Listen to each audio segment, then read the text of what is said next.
Hello. Hi, everyone. Welcome back to another episode of Plastic Hype. This is Plastic Hype number 7 now.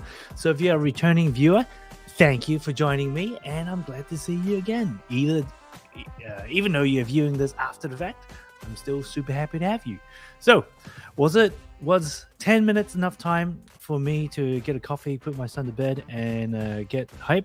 Apparently so. So here we are. So on the Plastic Hype show, roughly is 30 minutes. And what I try to do is compile all the exciting stuff, all the things I find it's fun and entertaining, some things to hype about in the world of plastic miniatures and board gaming and tabletop wargaming. And with that said, thanks for joining me. So I go through half amount of projects. Half the show is dedicated to Age of Sigmar, because that's my number one war game, my favorite war game at the moment. So I look at those stuff. Might as well share it with you guys, share the excitement.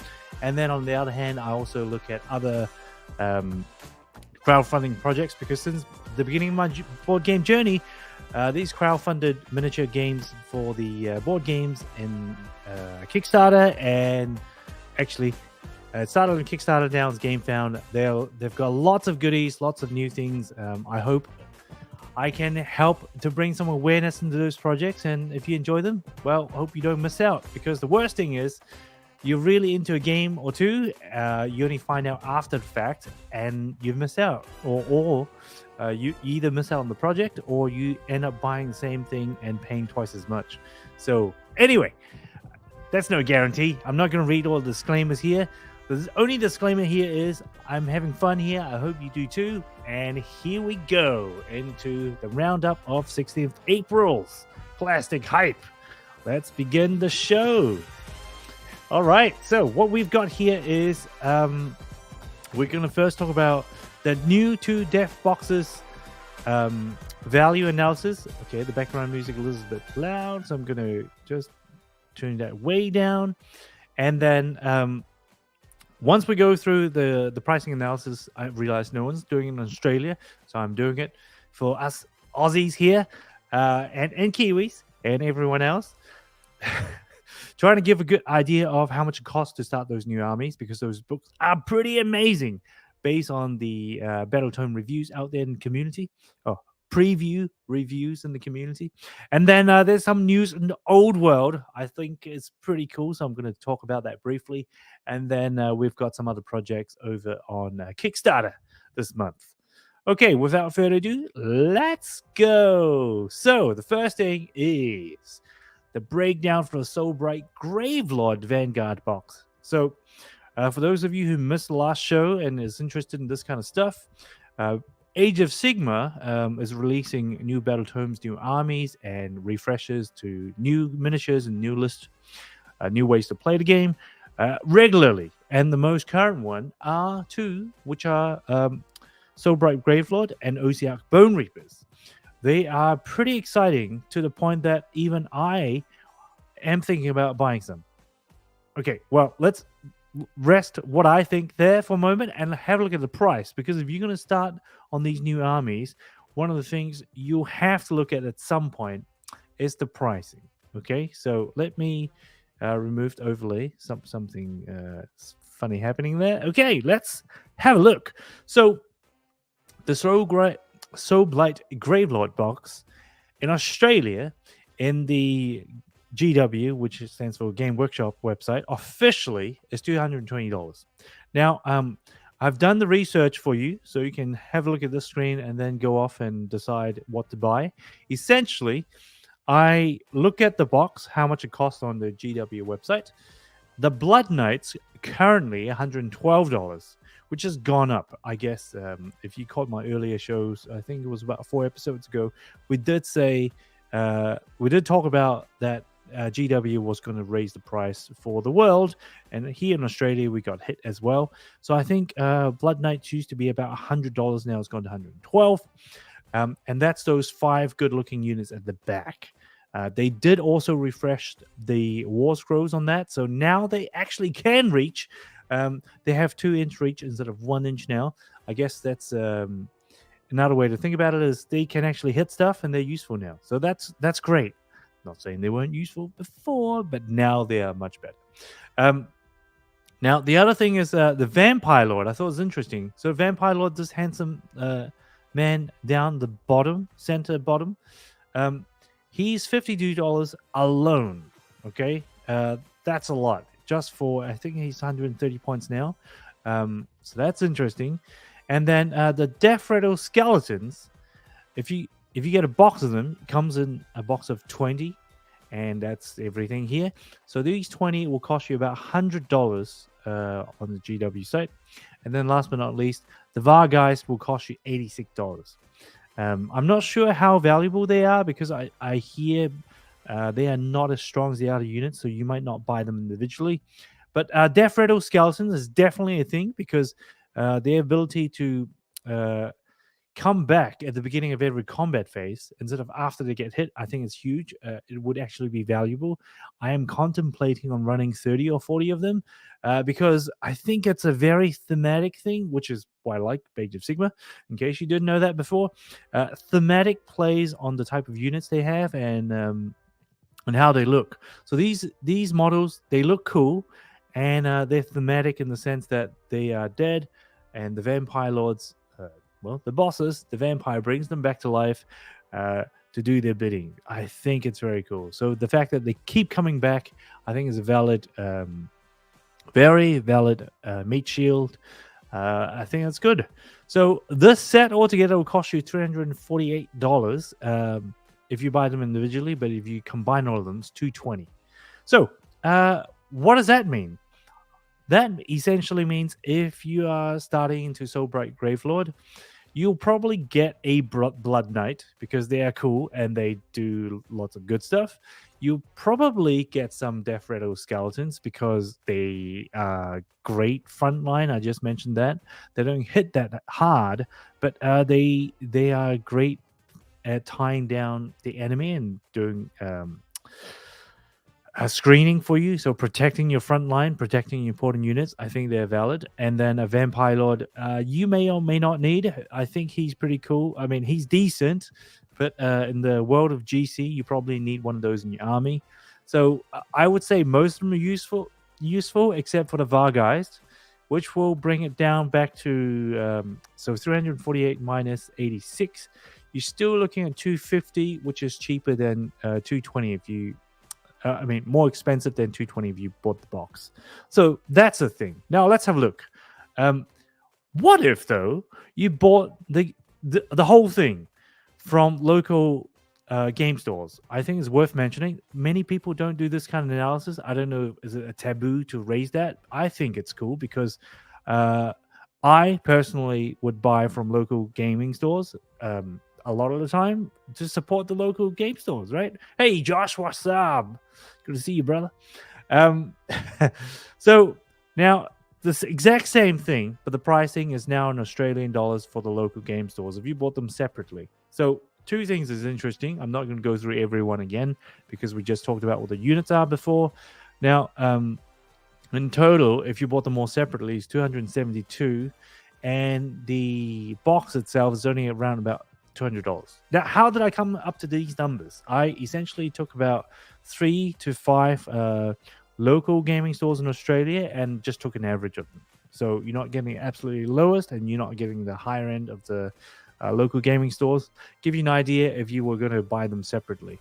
I think it's interesting here. The Blood Knights by themselves, you save $25 on that. So that's roughly 20%, which you can expect. So well, what does that mean? If you do buy them locally, I think the Death Rattle Skeleton seems to be a good deal. Yeah, so I might just do that. I might get one of these boxes, Josh. That's what I'm saying now.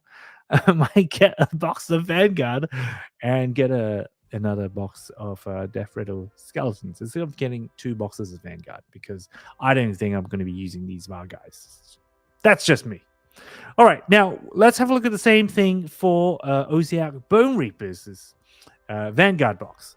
So, interesting thing to note here is the local prices in Australia is pricing at $10 more at $230. But if you look at the total price, I think it's only $1 more. Yeah. So if you bought all these pieces separately, in the total game. I mean, the total price in Australia Games Workshop is $348.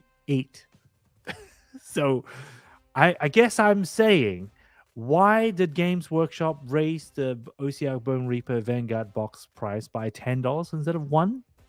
I don't know. So I'm not an OCR Bone Reaper player, but when I look at these models, I think they do look a bit older for my personal taste. I don't think they're as cool. I think the Mortison Soul Reaper, he looks cool. Yeah, he still looks very cool to me. The Mortec Guards sounds really cool. They play well, but they to me they don't look that great. Same as the Harvester. So I'm sorry if I offended OCR Bone Reapers players, their models. Yeah, sorry, man. I tell it like it is.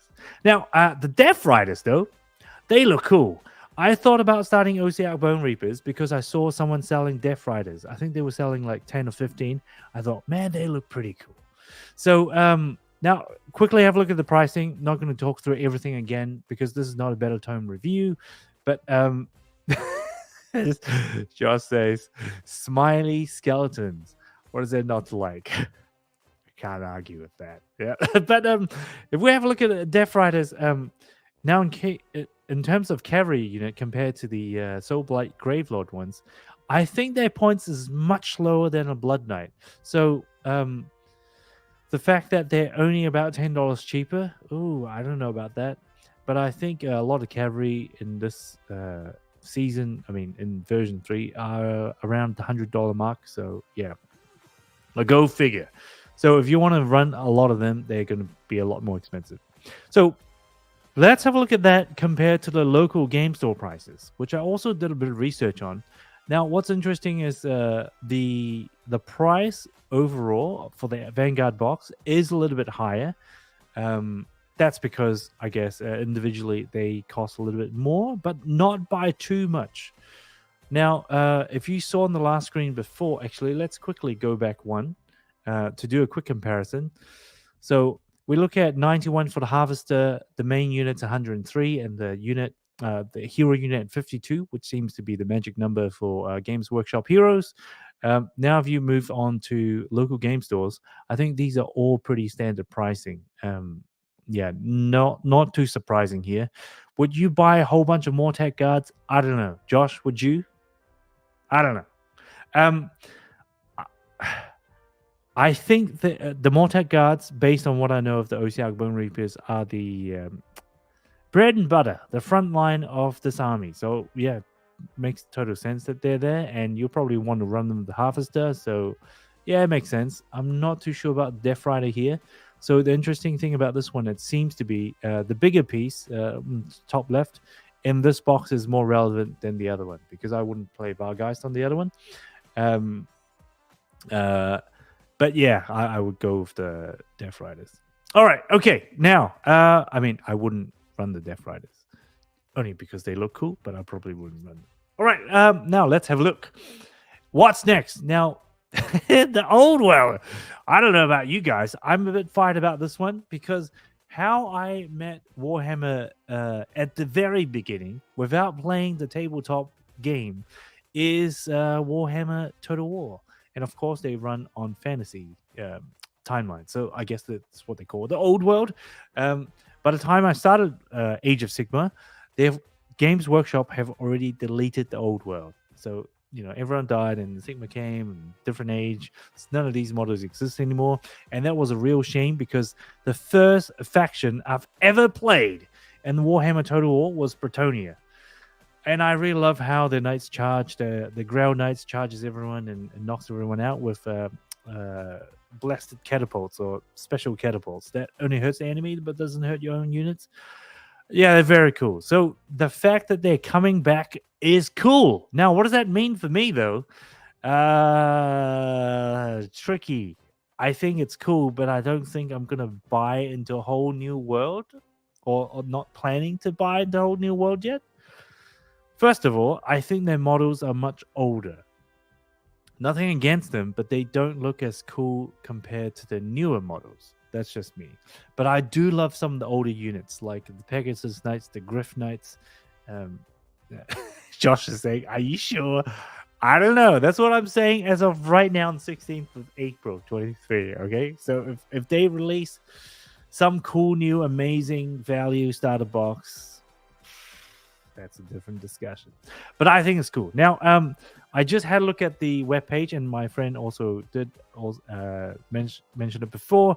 So the models you can use, but if you do want to bring your old models into the new world, as of right now, what Games Workshop is saying is you may have to rebase your models if you play in the competitive scene.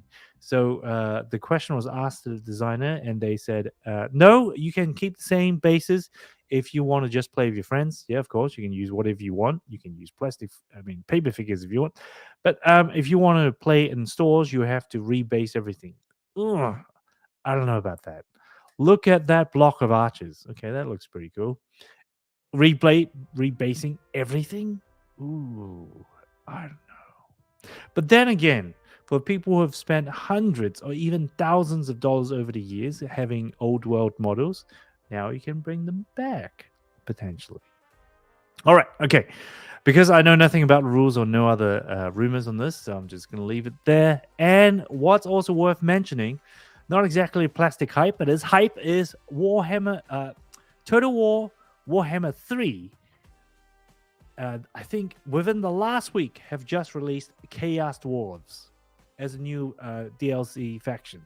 So I'm not going to buy them, but the fact that they are releasing new and cool stuff all the time, I think is very cool. And for the people who like Chaos Dwarves, well, now you can play them as a playable race in Total War Warhammer 3. Yes, Chaos Dwarves! Okay, now let's move on to the stuff that are not Games Workshop. As I mentioned before, half of the show is dedicated to the other Kickstarter crowdfunded games, and the first one is Zombicide White Death. Now, if you go to the official webpage on this, which are all listed in the show notes already, you can find the link there if you want to just jump there.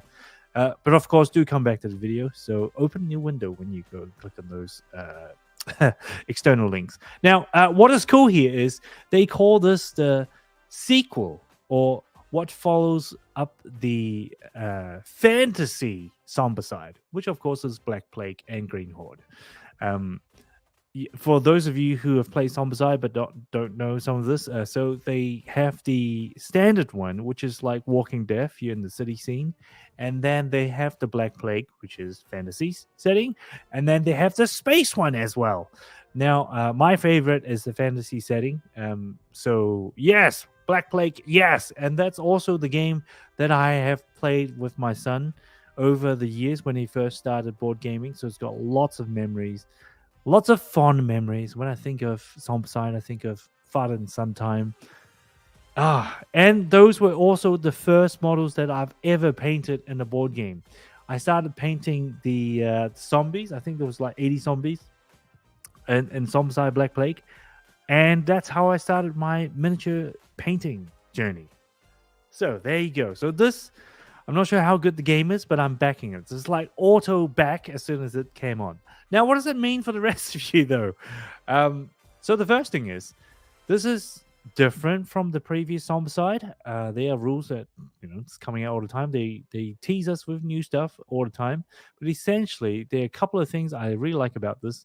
This seems to be the co-op mode, and this is different from the basic Zombicide, which is you go somewhere, you kill stuff, and you go to next door, you find next door, you find next door. This is somewhat different. It's the first time, I think, the first Zombicide that I've seen anyway, that I'm playing, or will play, have friendly allied characters that will also help you kill the Horde. I think that's cool. So there are soldiers in here. And they're also based on, of course, the war, the Great War. They call it Great War. I don't know if it's in relationship to Great War of China, although they do have the Khan, the abomination. So hint, hint. You can work out the rest. So let's go to what I think is cool. I think the fact that they bring this back with a different spin and having fantasy style like Dynasty Warrior, I don't know, armor, like fantasy armor fighting zombies. I think that's cool. For some reason, is way cooler than Black Plague, at least based on what I'm seeing so far. So that's good. Now, I'm not an expert, so those of you are watching, you can help me there. Is the miniature? If you see the middle one here, they look more detailed, of higher quality than what we had in Green Horde and Black Plague, and that's exciting because I like painting miniatures, so that's great. I would look forward to actually painting these. Um, and then if you have a look at the back, the bottom there, Khan the Abomination. Apparently, he's an unstoppable force. Oh, think of Genghis Khan. I don't know. The unstoppable force just kills everything, and even the Great War cannot stop him. So there you go. Now, for the rest of the mechanics, it seems similar or interesting. The green stuff, sure, it's like everlasting trail for the necromancer or something like that. Yeah, it's okay. I don't mind it. But yeah, not that amazing for me. What's amazing is the miniatures do look very cool and quite different to the other ones. So for those of you who have been following Zombicide, if you're watching this because of Zombicide, I have followed a lot of the campaigns. In fact, I did back the last one. And yes, you too, Josh, on the Zombicide, Marvel Zombicide. So those models look very cool because they're Marvel. But a lot of other Zombicides before that, for example, the Dead Alive one, I don't know. That just looks a bit lazy. You just have characters that wear Western clothes, like in the Wild West. Is that cool? I don't know. But look at these models. Look at some of these abominations. I mean, the green ones here are apparently all abominations, and they're Kickstarter exclusive. I don't know if we have to pay too much extra for those, but just look at them. Very cool. Yeah, they're not just another, I don't know, big blob with tentacles or cracked skin. They actually have themed designs that they look different. That's very cool. And the survivors, as usual, you get about, I was going to say hundreds, but no. Let's see. There are 4 here. 1, 2, 3, 4, 5, 6, 7, 8, 9. We can use my math. 4, 9, 36. So you get, at the moment, you get 36 new survivors. And they all look quite cool. I mean, come on.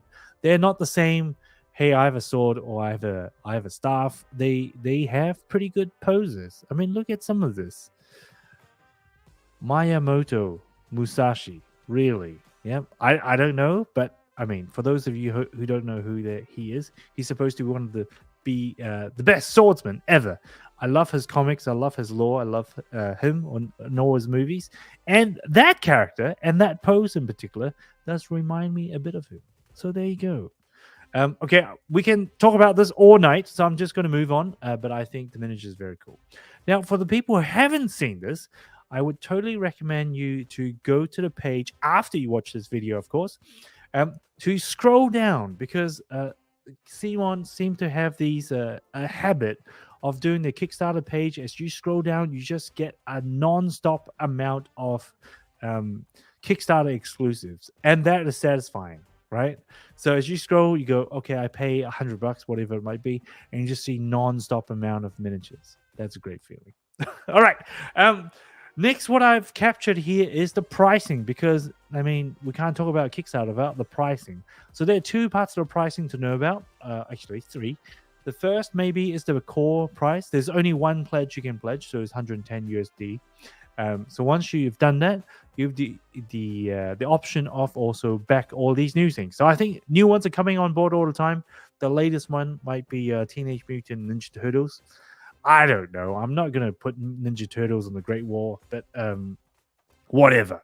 What did get my attention personally, though, is the Rising Sun one, because I'm a fan of that. So what this means is after you paid 100, you can pay, if you can see on the screen here, $25, $35, $45, and $50. The sky's the limit. Yeah, whatever your wallet allows you or your family allows you to buy, you can just keep going. So I don't know what I think of this. I think I might get the Rising Sun one. I'm not a big fan of some of these, but depends on, I guess, what the miniatures look like at the end of the day. Yeah, and if they add any new gameplay mechanics to it, except pizza. I like pizza, but pizza and Great War, I don't know. That doesn't seem like a good match to me. I might get this one, Eternal Empire. That sounds cool. Yeah. Josh says, you gotta get the Teenage Mutant Ninja Turtles. We'll see. Yeah, we'll see how much it costs when we add them all on the cart. Now, also worth noting is recently Simon's been. I'm going to call them Simon. They've been under scrutiny by the internet community, talking about their price hikes when they come to the shipping component, and I would tend to agree. Now, this time they listed shipping to Australia alone would cost $45 if you go on the base pledge, right? So base pledge means you get the core box and all the basic stretch goals. That's already $45. So if you add that up, it will be 110 plus 45 USD. Convert them to Australia dollar, probably around just lower 200. So if you add these on, I guess the price will go up and up. Now, I don't know, but yeah, I think some of these are cool. If I'm going to back all of them, I don't know. Well, see what you like. Josh is saying, yeah, they're totally monetizing the franchise. Oh, yeah, definitely. I'm surprised they didn't get more people into it, but Ninja Turtles, I don't know. Well, that's just me. Oh, they should do Blood Rage, or they've done that before, I guess. All right, what do we have next? World of Deuslair. I actually did watch the video in order to pronounce this properly. So it's Deuslair.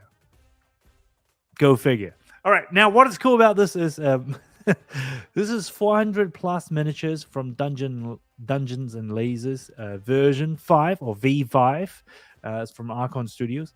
Now, what about them? Okay, so what about them is I've backed their previous campaign before. I think their plastic miniatures are quality. And that's from the perspective of someone who has a lot of GW miniatures now, and of course the Zombicide stuff. So I would say their quality is quite good. It's hard plastic, and they survive falling and accidents quite well. Because for the friends who knows me, I am prone to knocking my miniatures on the ground, and I do have a little son who also is prone to knocking things on the ground, and these miniatures survives. So they're good quality. Now, I think it was about a few months ago, not too long ago, they just launched a campaign on exploration in Swamps of Doom and Giants Ruins or something like that. Anyway, so they are turning into encounters type of so you get miniatures and you roll some encounters. So I guess you use 5th edition Dungeons and Dragons, and yeah, you move them around and play. So you get miniatures, and now you can play 5th edition Dungeons and Dragons. Okay, long story short, what is this for? So this is a brand new campaign that goes into the world with different races you can explore. And the miniatures this time around is way, to me, okay, personal feelings. So yeah, you can lay down on that. This is really cool. I mean, look at the miniatures here on the right-hand side. I think they look fantastic compared to last campaign. So I think that's worth backing. Now, what do you get from this besides 400 plus miniatures? Hello there. So you get a big book, bestiary book, that explains how each of the miniatures work, and then you get a campaign. What I think is interesting on the left-hand side here, I guess is quite brave. They have put a whole bunch of different miniatures from other people, and they're comparing themselves to, of course, Games Workshop, WizKids, and Reaper miniatures. And there you go. Apparently, theirs is the best, yeah? So that's what they're saying. They combine all the best bits. I don't know. I'm not in the position to challenge them, but I do rank highly of their miniatures. So if you get a good miniature, you get a good bestiary book, which means all the miniatures will now have some background for you to start playing with. I think that's cool and comes with a long campaign. Now, me and my son, we love co-op games now. So this seems to be a very good starting point for us to create a new world, new campaign for us to play co-op. I think that's very cool. Very cool. So I've backed this, I'm just saying. Now, what is new and worth talking about this campaign compared to the older and previous campaigns is they have started to go with this modular approach. So if you can see the screenshot on the left there, they've got arms and they've got weapons that you can play around with. I think that's super cool. So you can do different head, different emotions, different poses, different weapon choices. So it's really all up to you. That really kind of starting to remind me of Games Workshop now. I think it's a very cool direction they're going. I don't know how much extra they're charging, but I mean, it doesn't seem to be that much on top of what they were charging previously. So I guess what I'm saying is you're kind of paying for something similar to what their previous campaigns were. From Dungeons and Lasers, and you're getting a massive upgrade because now your pieces, to me, a lot better. So I took 2 screenshots. This is an animated GIF on their web page, which you can also check in the show notes in the link. You can have a shield or a polearm, right, or hammer or free arm. You can have a fist weapon, or you can have a big, I don't know what that, some kind of mechanical glaive, big shield or double hand hammer, right? And then this is so like Age of Sigmar reminds me of the Stormcast. You can have a helmet, or you can have a face of a beard. I think that's really cool. But what I'm also trying to highlight here is, although they say some units have different weapon parts you can use, not every miniature has that. So if you look at like Magic Smith or Court Forerunner, they don't have that. Okay, so I think it's important to know. All right. Okay, let's talk about pricing. Yeah, most important part for us backers. Now, if you get the basic pledge is €90. I think to Australian that's like, I don't know, 140, 150, and then you pay shipping on top. Now, what you can do is you can buy a bigger set, and then you get a core set, and then you get the add-on. All right. So now also there's a super stretch goal here, super SG. What that means is just essentially a bigger miniature. I think at the moment they have got 4 huge miniatures on the campaign. So if you back the more expensive mode for 50 extra euro, you can get those 4 gigantic miniatures. Is it worth it? Well, it depends.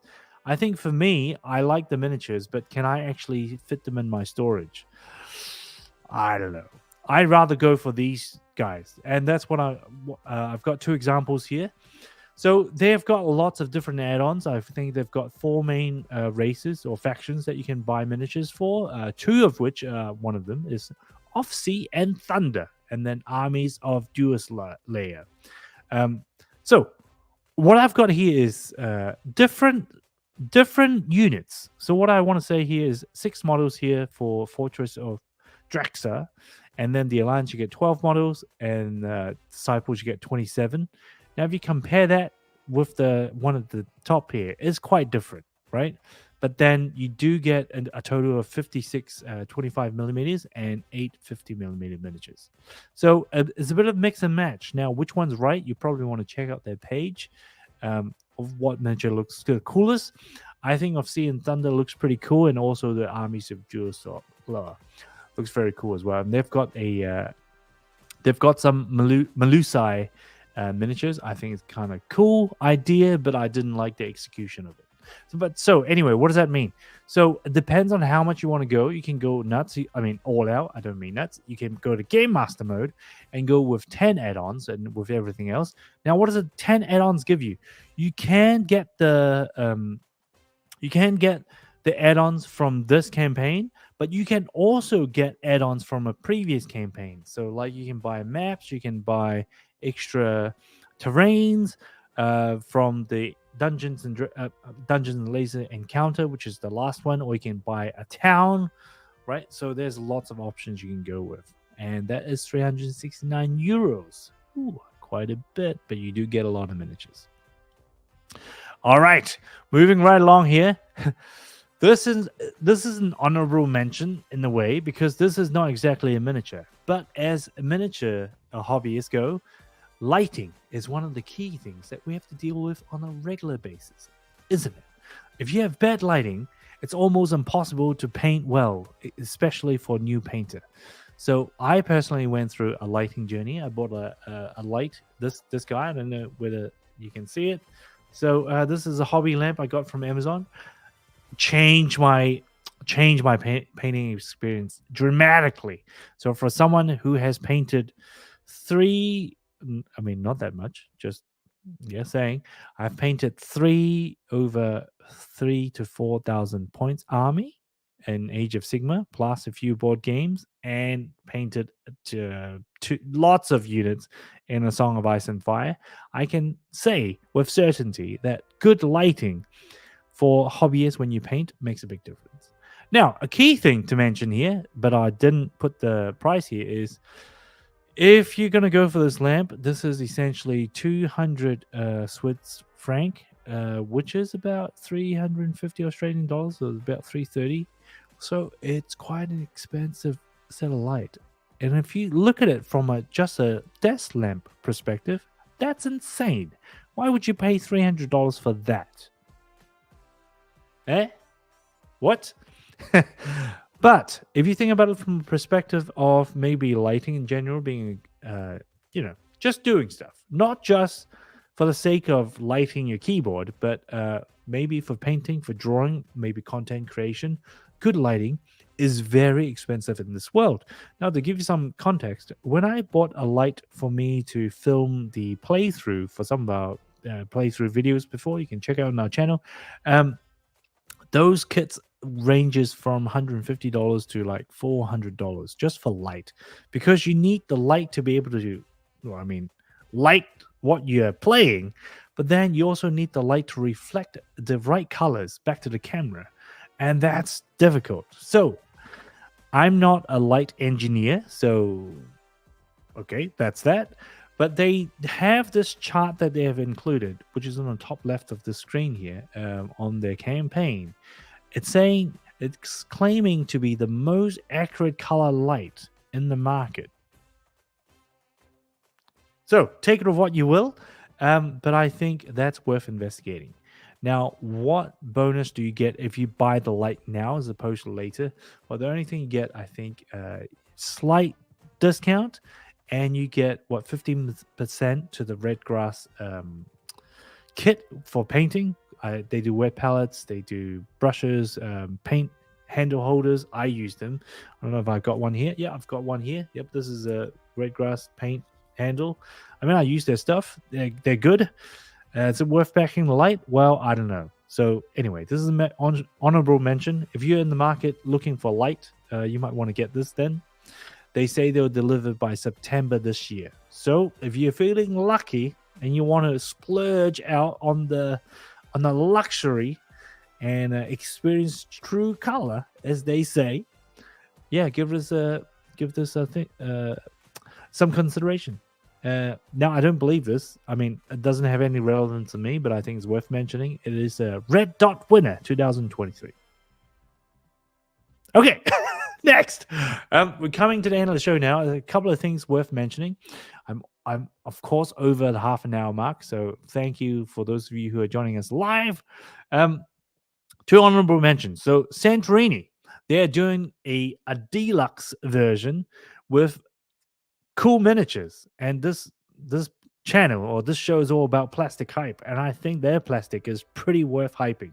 So for those of you who haven't played Santorini, so how the game works is you build these buildings, Santorini, and if your worker goes to the top, you win. All right, but of course there are things that can make it harder or more easy as you go up. So it's a strategy game, easy to learn. I think probably not that easy to master. Of course, it's not as deep as Age of Sigmar or Warhammer stuff, but I think it's a fun game. Now, what they're doing is they're doing 3D inserts that you can just fill into the blocks. I think it's pretty cool. Is it worth the premium dollar, though? I don't know. Yeah, so I think they're charging $70 for this. Not Australian, American, I think. So, I don't know. Are you going to buy it? Well, that's up to you, yeah? So that's worth a mention because I think it's very cool. If I have never played this game before and I like this game, I might buy this because I just love the buildings. They fit onto that grid. I don't know. It just seems very satisfying already looking at it. I don't even have to play yet. I'm already satisfied. So that's great. Oh, and they're also doing a campaign. So you can do a co-op campaign now in this game instead of just going head to head. I think that's cool. Actually, that's how it got my attention in the first place because I'm always looking for games to play with my son. So there you go. Now, another one that's worth mentioning, that's not on Kickstarter now. this is the only article from this show, this episode, that's from GameFound, and that's 4 of the Ancients. So, yeah, okay, what is it? It is essentially a explorer, a crawler. You know, you can see those hex systems as you explore. You open more hexes, you interact with stuff, you find more things. That by itself does not interest me. But what is interesting is supposedly they've got lots and lots and lots and lots and lots of lines of story. So as you interact through the world with different characters, it's supposedly branching and adds on to the weight of how your story plays out. It's a gigantic pick your own adventure. I don't know how well the story read because I've never played anything from these guys, but the concept itself is very interesting because I think it's very easy for people to just get some miniatures and build some hexes and make it a board game. The storytelling part is the cool stuff. I mean, I love Warhammer because of the lore. It's how it got me into it in the first place. Let's not talk about gameplay in Warhammer. I think the gameplay just broke one of my friends this week. Name should not be mentioned. But anyway, so the lore of this is supposed to be amazing. So it's worth a mention if you're into the market for a co-op game, for a dungeon crawler, for a epic RPG. Yeah, check it out. So yeah. All right, now all the game's over. What am I up to? Oh, you can see my hand cream there. I should have tidied the back. I mean, this is a candid shot, all right? So that's my son, Levi. We're adventuring into the world of Frosthaven at the moment. It's surprisingly good. Now, for those of you who don't know or haven't been following my channel, Levi is just 7 now, and he is playing Frosthaven like a boss with me in this game. Yeah, I don't think he played too much worse than me, which is a surprising thing, a happy surprise, because I thought this game was very complex. So I guess what I'm trying to say is the game has, the design of this game has surprised me in a way that I never expected, that it's deep, it's got a lot of substance in it, but it's also easy enough for a 7-year-old to really enjoy himself. And not to mention, this game's supposed to last, 1,500 hours. I mean, that's a pretty good investment. All right, enough said. Let's move on to hobby tip of the month. Now, for the people who are into this kind of stuff, into wargaming, particularly Age of Sigmar, this tip is for you. This is not a painting tip. So, what I like to do these days, I found listening to a Battle Tome review or a Battle Tome strategy when I'm doing chores is surprisingly therapeutic, and it's informative. I mean, I don't remember everything is being discussed, but I would remember bits and pieces of the Battle Tome that they talk about. Like, for example, they talk about last time I read Black Knights from Soul Blight Gravelords are dangerous because of how they can run and charge in and do damage. And I was listening to that while I was doing dishes the other day. Cool. All right. So I would fully recommend that. You can see I've listened to some of this while I was doing dishes. Some of these I have listened to already. So I think that's a great way to go for people who are new into the hobby. I think it's a no net time way to get more information on this very complex hobby.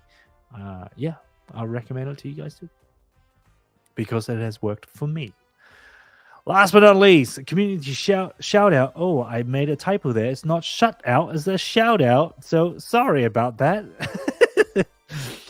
I don't think you're watching anyway, Facehammer, but Facehammer is a channel that I started listening to when I got into Warhammer. I can't even remember how long ago it was. Less than 2 years ago, I was again on my Stormcast, and they were doing some videos on the tome, on the crew boy stuff, and on the General's Handbook at the time. I guess every content creator have a particular style. He's probably not for everyone. I guess his subscriber kind of shows that, as opposed to some of the other ones it's out there in the community. But I like this guy, so as a shout out, his content really did help me. I like how him and Brian, sometimes the host and Brian, talks about some units and give their thoughts on it. May not be the most accurate, may not works in every instance, but I think having that banter to talk about what they believe works well actually added value to me. So he's a shout out to them and their channel. So Facehammer, I think they run events over in UK. Nothing to do with me because we're here in Australia, but I like some of the content that they do. Now, one thing to mention is they don't do a battle tome review for every tome. So, for example, he hasn't done one for Soulblight Gravelord. But yeah, so yeah, check them out. And that's all we have got for you this week. So for those of you who are watching, thank you for tuning in. I see we're getting more people watching it live now, so thank you for joining. And yeah, if you have got any questions or comments or stuff you'd like us to review, let us know. Now, next week, I'm going to be away, so I'm going to see if I can finish up one of the other videos and then play it on Sunday night. And for the following week, I think I'm going to be traveling just at nighttime at 9:30 Australian EEST.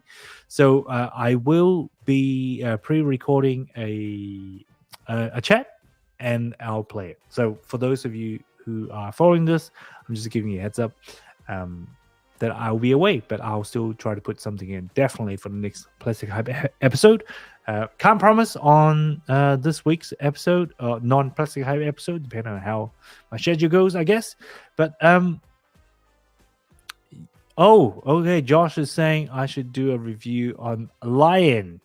Well, Lion Johnson, he's a thing. Maybe you can tell me if I'm right on this or not, Josh.